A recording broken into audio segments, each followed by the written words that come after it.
Hola a todos, para los que no me conocéis me llamo José y hoy quisiera hablaros de un tema que creo que hay mucho interés dentro del círculo cristiano. Es el tema de la Torá o de la ley de Moisés, la ley de Dios, cada uno lo llama de una manera. Bueno, la gran pregunta dentro de los círculos cristianos es: ¿la Torá sigue vigente o no sigue vigente? Cristo nos redimió de la ley en el sentido de que ya no tenemos la obligación de cumplirla, o todavía tenemos como creyentes que cumplir con la ley. Bueno, yo pienso que para dar una respuesta a esta pregunta, antes sería interesante que explicáramos qué es la ley, porque creo que el primer problema que hay es el gran desconocimiento de la ley entre el mundo cristiano. Así que yo voy a intentar dar un pequeño resumen, así a grandes rasgos, sin entrar en mucho detalle, pero lo suficiente para que podamos comprender qué es la ley. Antes de comenzar, quiero aclarar que yo no soy mesiánico, ni judaizante, ni nada de estas líneas. En realidad, de hecho, yo me considero que no soy religioso. No me identifico con ninguna rama religiosa. Simplemente creo en Dios y creo en los principios éticos y morales. Hasta ahí. No me siento identificado con ninguna religión. Y dicho esto, pues me gustaría comenzar a intentar explicar lo que considero que es la ley de Dios, la ley de Moisés. Para empezar, creo que el gran problema primero es la traducción. Creo que la traducción ley no es la mejor traducción de la palabra Torah. Lo que nosotros llamamos ley en hebreo es Torah. Y no es la mejor traducción porque la palabra ley nos evoca a algo impositivo, a algo obligatorio, a algo que nos pone un yugo, ¿vale? Es algo así. Y aún más cuando los cristianos hacen ese discurso de que la ley te salva o la ley te condena, pero la gracia te salva. La ley te acusa, pero la gracia te defiende. Pues entonces aún más se refuerza ese concepto que tenemos de la ley como fiscal, como acusador, y la gracia como abogado, así que una parece que desplaza a la otra. Ese es el primer problema que tenemos. Bien, creo que la mejor traducción o la traducción que más acerca a la palabra Torah es la palabra instrucción o instrucciones. Esta palabra es más adecuada porque la Torah en realidad son instrucciones, es eso, instrucciones. Y para que nos ubiquemos un poquito en qué sentido son instrucciones, pues me gustaría ponerte la figura de cuando vamos al IKEA y compramos un mueble. Resulta que cuando compramos un mueble, dentro de la caja, ahí vienen los materiales, las tablas, los tornillos y todo eso que necesitamos para montar el mueble, pero viene una cosa muy importante. Es el libro de instrucciones de cómo se ha de montar ese mueble paso a paso, de dónde va cada tabla, en qué orden ha de colocarse y qué tornillos van en cada lugar. Si no haces caso a ese libro, te aseguro que te van a sobrar tornillos y tablas por todos los lados y ese mueble no se va a montar bien. Pues de alguna manera, eso es la Torá. La Torá es un libro de instrucciones. Instrucciones para la vida. Y esto ya pues cambia el concepto que tenemos de la palabra ley como algo negativo y lo coloca en un concepto positivo. Porque eso es lo que es la Torá. Algo positivo. Es un regalo de Dios para la humanidad. Ahora, ¿cuál es el contenido de la ley? Es importante saber qué contiene la ley, porque creo que también hay un concepto equivocado en cuanto a lo que es la ley por parte del mundo cristiano. Cada vez que un cristiano habla de la ley, pues siempre le viene a la cabeza pues todo el tema del templo, del Levítico, de los levitas, todo ese tema ceremonial, de sacrificios y de todos esos rituales. Pero eso es solo una pequeña parte de la Torá. La Torá contiene muchas cosas que vamos a intentar ver ahora a continuación y que vamos a intentar entender. Lo primero que tengo que aclarar es que la Torá no está diseñada para individuos, no es algo para gente individualmente. La Torá está diseñada para una sociedad. De hecho, se le dio a un pueblo, se le dio a una nación. Entonces, la Torá no está diseñada de forma individual y tenemos que entender, si entendemos esto, ahora entenderemos el contenido de la Torá. Voy a ponerles un ejemplo para que podamos entender en qué sentido la Torá es para una sociedad y no es para individuos. Verán, todos conocemos ese texto donde dice ojo por ojo y diente por diente. Entonces la mayoría de la gente piensa que la Torá lo que está diciendo es que cuando alguien te haga algo, que te tome la justicia por tu mano y que según lo que te haya hecho tú puedes hacerle lo mismo. Pero eso es un error. Eso es un error porque esa ley no ha sido dada al pueblo. Esa ley ha sido dada a los jueces, a los legisladores, a los que han de gobernar el pueblo. Es decir, cuando en Israel alguien cometía un delito contra otra persona, la otra persona no podía ir y tomar la justicia por su mano. Para eso había jueces y había gobernantes. Entonces, el ojo por ojo y diente por diente no es algo que se le dice al individuo, sino que se le dice a los jueces, a los legisladores, a los que tienen que crear la ley y aplicarla. Y les está diciendo que la ley tiene que ser justa, porque en aquel tiempo había muchas naciones que eran muy injustos en cuanto a la ley. Por ejemplo, yo qué sé, pues por robar una manzana te querían cortar la mano, y eso es desmedido. Entonces, la Torá lo que está enseñando es que los jueces tienen que ser equitativos, de acuerdo al daño, así el castigo. Y está enseñando que ojo por ojo, diente por diente, mano por mano, pie por pie, eso no es una ley dada al individuo, es una ley dada a la sociedad. ¿Cómo se ha de juzgar cualquier caso? Pues de acuerdo al daño, así debe de ser el castigo.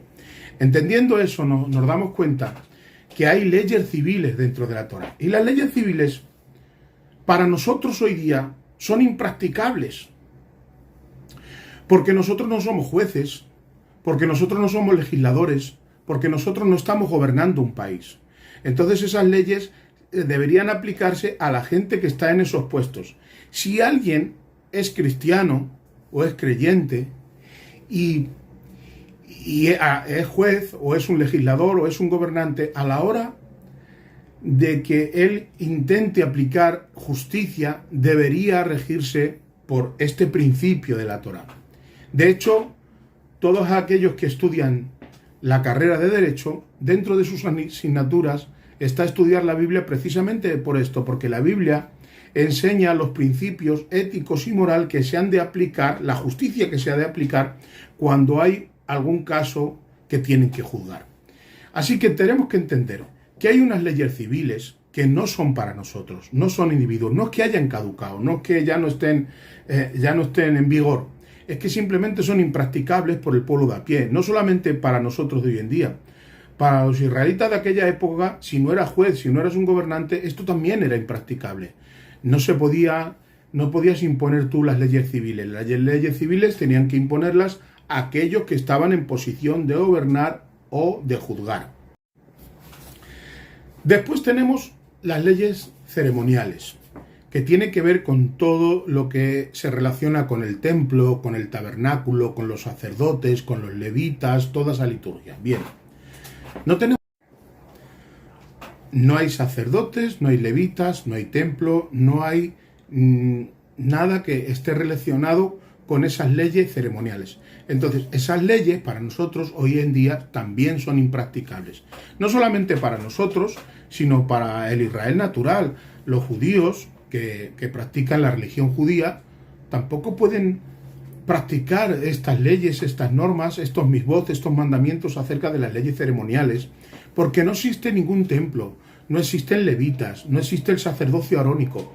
Así que todas esas leyes, aunque la ley siga vigente, han quedado impracticables. No es que hayan caducado, es que simplemente no se pueden practicar.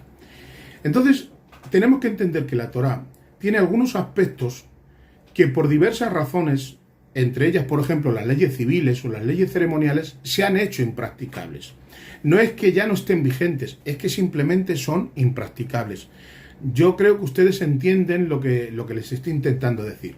Pero después hay otras leyes que sí son practicables y que siguen vigentes como toda la Torá completamente. Por ejemplo, les podría hablar de las leyes higiénico-sanitarias. De verdad que hablar de esto habría que hacer no un vídeo, sino un documental, porque este tema de las leyes higiénico-sanitarias son maravillosas, ¿vale? Y a lo mejor más adelante me animo y hago un libro hablando, o hago un vídeo, perdón, hablando de estas cosas. Bien, las leyes higiénico-sanitarias eran leyes sobre la alimentación, eso lo saben todos ustedes, se prohibía comer muchos alimentos. El más famoso, el cerdo, pero no solamente el cerdo, había muchos animales que estaban prohibidos comerlos, como el conejo también, como el marisco, porque también se prohíbe comer cualquier animal marino que no tenga aletas y escamas. Así que había muchos animales que estaba prohibido comerlos. También había muchas leyes sobre los hábitos higiénicos. Y todo esto, también había muchos protocolos para contener epidemias y enfermedades. Ustedes tienen que darse cuenta que estamos en una época, me refiero a la época donde se dio la Torá a conocer, en la que no había médicos, no había hospitales, no había medicinas, no había antibióticos. Entonces, cuando se propagaba una enfermedad, cuando se propagaba una infección, cuando se propagaba una epidemia, esto era terrible, peor que una guerra, había más muertos que una guerra. Entonces, las leyes higiénico-sanitarias que propone la Torá son leyes que están destinadas a impedir la propagación de enfermedades y epidemias. No solo es que no se podían comer ciertos animales, es que tampoco se podían tocar animales muertos o personas que habían fallecido.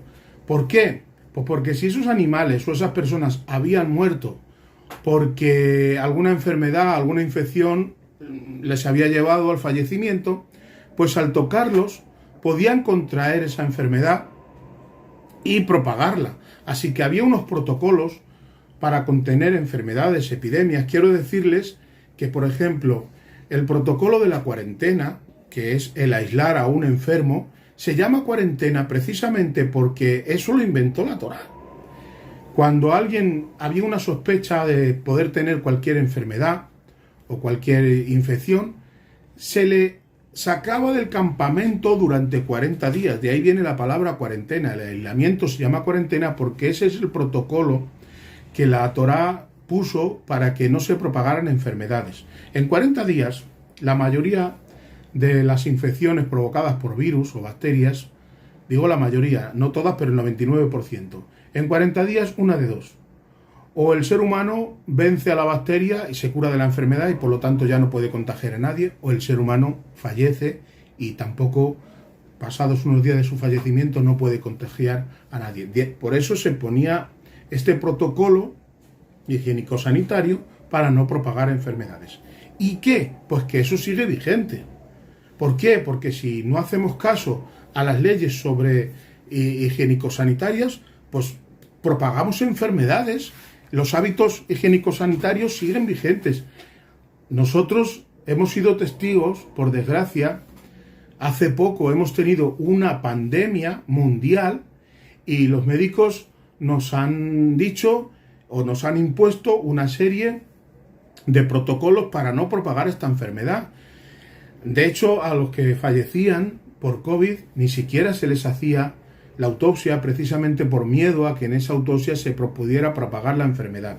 Entonces, sin entrar en mucho detalle, porque esto sería un tema para otro vídeo y bien extenso, hay leyes que sí siguen vigentes. La Torá nos enseña que tengamos hábitos saludables de alimentación, hábitos saludables de higiene y hábitos saludables de evitar propagación de enfermedades. ¿Ustedes creen que eso no está vigente? Pues eso está vigente. Lo queramos cumplir porque lo dice la Torá, pero es que no solamente lo dice la Torá, lo dicen todas las organizaciones de salud. Tu médico, si te vas, te va a decir que eso hay que llevarlo a rajatabla porque si no, lo llevas mal. Después estaban las leyes éticas y morales, es decir, lo que todos conocemos, el hacer el bien y no hacer el mal. no robarás, no matarás, no mentirás, no dirás falso testimonio, no codiciarás los bienes de tu prójimo, no adulterarás, en fin, todo eso que nos enseña la Biblia o que nos enseña la Torá acerca de la moral y de la ética. Jesús enseñó dos principios muy importantes para esto. Uno es que dijo, lo que quieras que los hombres hagan contigo, hazlo tú con ellos. Eso es la regla de oro. Y también en otro momento dijo que la Torá de alguna manera se concentraba en dos cosas: amarás a Dios sobre todas las cosas y a tu prójimo como a ti mismo. Quiero decirles que la mayoría de los cristianos en este amarás a Dios sobre todas las cosas y a tu prójimo como a ti mismo, ven a dos personas, ven a Dios y a tu prójimo, pero en este texto hay tres personas. Está Dios, está tu prójimo, pero estás tú mismo. La Torá te enseña que debes de amarte a ti mismo. Entonces, ¿cómo se ama al prójimo? ¿Cómo me amo a mí mismo? Pues siguiendo unos protocolos, unas reglas, unas normas que hacen que mi vida sea mejor, pero también hacen que la vida de los demás también sea mejor. Esto es la ley, esto es la Torá, esto sigue vigente, esto es lo que enseñó Jesús, lo que enseñaron los profetas, lo que enseñaron los apóstoles. Esto no ha cambiado. Simplemente que algunas leyes se han hecho impracticables, leyes civiles, leyes ceremoniales. Pero no ha caducado la ley, no ha dejado de estar vigente. Simplemente vuelvo a repetir y me reitero en esto, algunos aspectos de la Torá se han hecho impracticables, bien, pero eso no la hace que no esté vigente. Las leyes higiénico-sanitarias, las instrucciones higiénico-sanitarias siguen vigentes. Y ahora no solamente están escritas en la Torá, es que la ciencia te está diciendo que eso hay que llevarlo adelante, que eso hay que practicarlo. Pero también están las leyes éticas y morales, las que todos conocemos, y eso también hay que practicarlo. Aunque tengo que hacer un inciso que posiblemente en cuanto a las leyes éticas y morales, posiblemente haya muchas que desconocemos. Y tal vez tengamos que hacer un vídeo también para explicar cuáles son todas las leyes éticas y morales. ¿Ok? Así que, ¿sigue vigente la Torá? Por supuesto. Por supuesto. Jesús lo dijo, los apóstoles lo dijeron, el Señor lo dijo, los profetas lo dijeron, la Torá sigue vigente. Jesús nunca dijo que la ley había caducado, que la ley terminaba con él. De hecho, él dijo todo lo contrario. Él dijo, el cielo y la tierra pasará y ni una jota ni una tilde ha de pasar hasta que todo se cumpla. En otro lugar dijo también, no he venido a abrogar, a anular la ley, he venido a cumplirla. Y hay un lugar también en la Biblia que dice que Cristo es el fin de la ley, pero escuchen, no es el fin en el sentido de terminar. La palabra fin tiene otro sentido, tiene el sentido de meta, de propósito. Ustedes pueden entender lo que en nuestro idioma castellano también ocurre esto, cuando se dice, ¿cuál es tu propósito? ¿Cuál es tu meta? ¿Cuál es tu fin? Pues mi fin es conseguir sacarme el carnet de conducir, por ejemplo. Entonces, la palabra fin ahí es en el sentido de propósito. El fin de la ley es Cristo, es el propósito de Cristo, es la ley. ¿Ok? Entonces, Jesús nunca dijo a nadie que ya no tenían que cumplir la ley, todo lo contrario. Cuando alguien venía donde él a preguntarle qué debían de hacer, él siempre decía, ¿conoces los mandamientos? Pues debes de cumplirlos. Eso es lo que decía Jesús. Además, me gustaría aclarar un texto, por ejemplo, hay muchos, yo sé que hay muchos, pero voy a aclarar solo algunos porque no podemos aclararlos todos. Ese texto de Hebreos, que lo voy a leer, lo tengo aquí, dice, pero ahora está, para los que lo quieran mirar, en Hebreos 8, voy a leer desde el versículo 6 en adelante. Dice, pero ahora tanto mejor ministerio es el suyo, cuanto es mediador de un mejor pacto, establecido sobre mejores promesas. Porque si aquel primero hubiera sido sin defecto, ciertamente no se hubiera procurado lugar para un segundo. Porque reprendiéndolos dice, y empieza a citar un libro del Antiguo Testamento, dice a uno de los profetas, he aquí vienen días, dice el Señor, en que estableceré con la casa de Israel y la casa de Judá un nuevo pacto. Bien.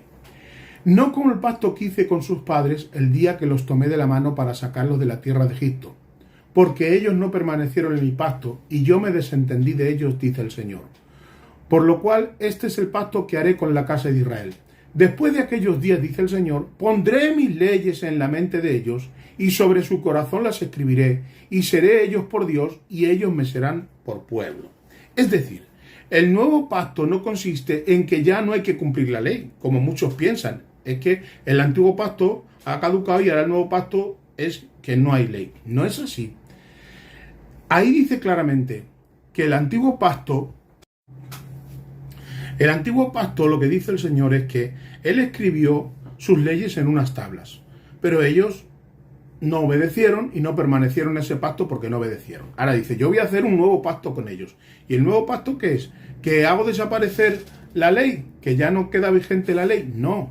Él lo que dice en este texto es que ahora pondré mis leyes en la mente de ellos y sobre su corazón las escribiré y seré su Dios y ellos serán mi pueblo. Es decir, no se caduca la ley. Ahora, aún más, con más fuerza es la ley. Ahora la ley no está escrita en piedras o en papeles o en papiros. Está escrita en el corazón y en la mente. La Torá sigue vigente con más fuerza aún. Bien, después de todo esto, ahora surge la pregunta. ¿Qué propósito tiene la Torá?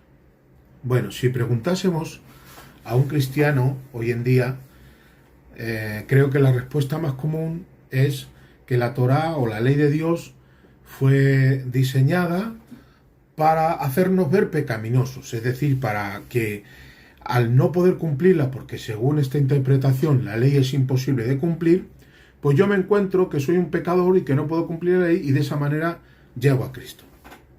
Pero, y tengo que decir que posiblemente ahora esta información sea la más polémica de todo este vídeo, eso no es cierto. Eso solamente es la interpretación de un fariseo llamado Saulo que se convirtió, se autoproclamó apóstol, no siguió el sistema establecido por Jesucristo de discipulado, sino que él mismo reconoce que a él ni los apóstoles ni nadie le enseñaron nada, sino que todo fue por revelaciones suyas. Y entonces él llegó a ciertas conclusiones y a ciertas cosas. Y ahora yo no sé por qué este señor se convirtió en el exponente o en la base de la teología cristiana. La base de la teología cristiana no está en el Mesías, en Jesús, ni en lo que pudieron enseñar los apóstoles elegidos por Jesús, sino en este señor. Y él da esa interpretación, y esa interpretación, por alguna razón que yo no entiendo, se antepone a todo lo que la Biblia dice, por encima de lo que la Biblia dice. Porque en la Biblia no vas a encontrar jamás en ningún escritor que ese es el propósito de la ley. Yo, con tu permiso, te voy a leer algunos textos de la palabra donde sí dice el Señor, los profetas y los siervos del Señor, cuál es el propósito de la ley. Bien, yo te voy a leer algunos textos de la palabra del Señor donde te explican cuál es realmente el propósito de la Torá. El primero lo encontramos en el capítulo 28 del libro de Deuteronomio. Este es un poquitín largo, pero merece la pena escucharlo porque creo que es el mejor. Le dice el Señor a su pueblo: acontecerá que si oyeres atentamente la voz de Jehová tu Dios, para guardar y poner por obra todos sus mandamientos que yo te prescribo hoy, también Jehová tu Dios te exaltará sobre todas las naciones de la tierra. Y vendrán sobre ti todas estas bendiciones, y te alcanzarán, si oyeres la voz de Jehová tu Dios. Bendito serás tú en la ciudad y bendito tú en el campo. Bendito el fruto de tu vientre, el fruto de tu tierra, el fruto de tus bestias, la cría de tus vacas y los rebaños de tus ovejas. Benditas serán tu canasta y tu artesa de amasar. Bendito serás tú en entrar y bendito en tu salir. Jehová derrotará a tus enemigos que se levantaren contra ti. Por un camino saldrán contra ti, y por 7 caminos huirán de delante de ti. Jehová enviará su bendición sobre tus graneros, y sobre todo aquello en que pusieres tu mano, y te bendecirá en la tierra que Jehová tu Dios te da. Te confirmará Jehová por pueblo santo suyo, como te lo había jurado, cuando guardares los mandamientos de Jehová tu Dios, y anduvieres en sus caminos. Y verán todos los pueblos de la tierra que el nombre de Jehová es invocado sobre ti, y te temerán. Y te hará Jehová sobreabundar en bienes, en el fruto de tu vientre, en el fruto de tu bestia, en el fruto de tu tierra, en el país que Jehová juró a tus padres que te había de dar. Te abrirá Jehová su buen tesoro, el cielo, para enviar la lluvia a tu tierra en su tiempo, y para bendecir toda obra de tus manos, y prestarás a muchas naciones, y tú no pedirás prestado.